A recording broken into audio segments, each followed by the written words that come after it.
Well, the cab is off now. Got the frame in the garage. Just started getting the engine ready to come out. It's pretty much just 4 bolts. 2 for the engine mounts, 2 for the transmission mounts, a handful of plugs, and the fuel line. And then we can grab that, and hopefully you can take the engine, transmission, and transfer case all out in one piece. And while it's out on the floor, I bought a new exhaust manifold kit and bolts, because like most of these, the rear bolts have snapped off and it had a leak. Actually, you can see the gap in there. See how we'll go from there. With the cab off of it, we can see the frame damage a little better. The frame rail is kicked like that, and this frame rail came up, and you can see the engine mount bolt is a U now instead of being straight. So this frame rail came up, and the engine pretty much stayed where it was. It had bent the bolt. And when I did that, the fan caught the fan shroud and busted it, so I'll put a fan on it too.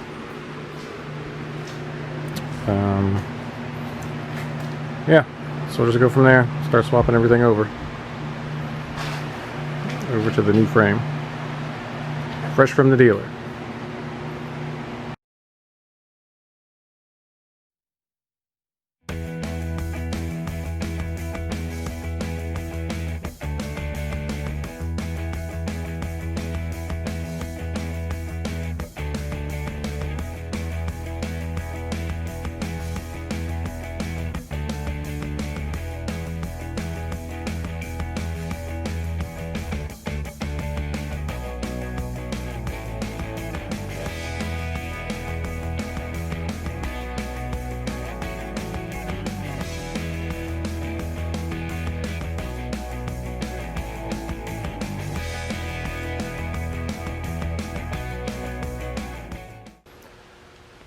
Alright, day 2 of the frame swap is complete.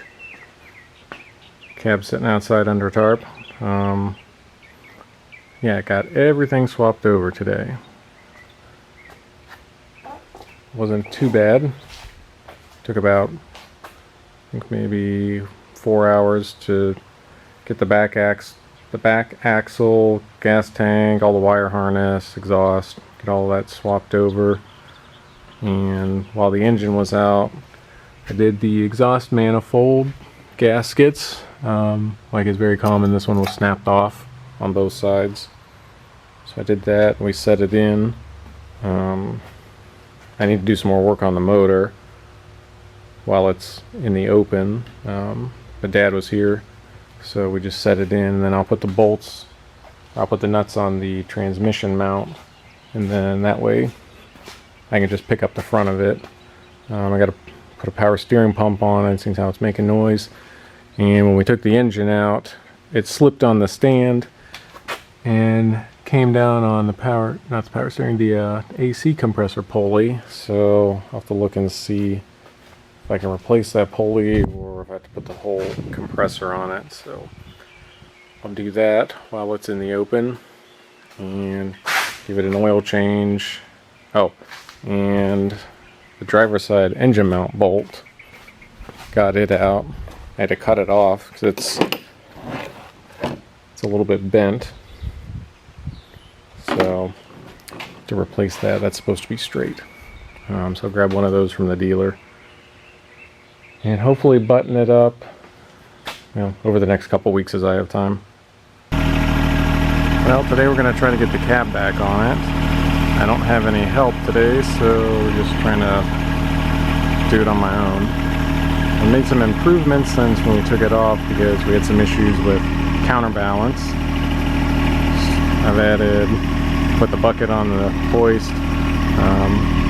Problem here is to get the truck to roll back, I can't extend the legs out, so the back end wants to come up. So I've added a couple 100 pounds back here, and it seems to be okay. I've got it a few inches up off the boards now. And I've got the pallet forks on it, up boards.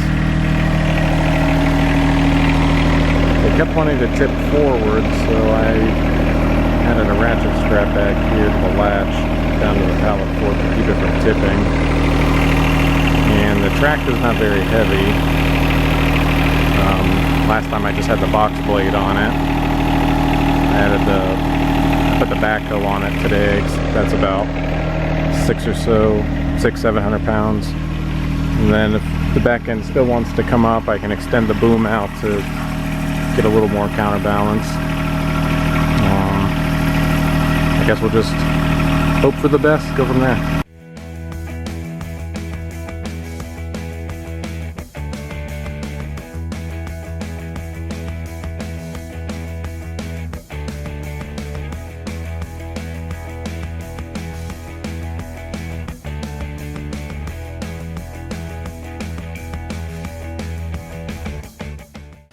I'm going to try to put the bed on now. Instead of using the tractor like last time, I'm going to use the engine hoist with some straps. So I've got it suspended up in the air now. It's not quite centered, but it's pretty level.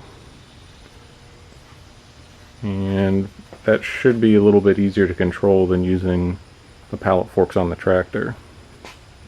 I'm going to go ahead and pull the tire off over here and put it on a jack stand so I can get the engine hoist under it, and hopefully it'll go pretty well. I had to put a strap on here because it keeps wanting to spin, and yeah, hopefully it goes well.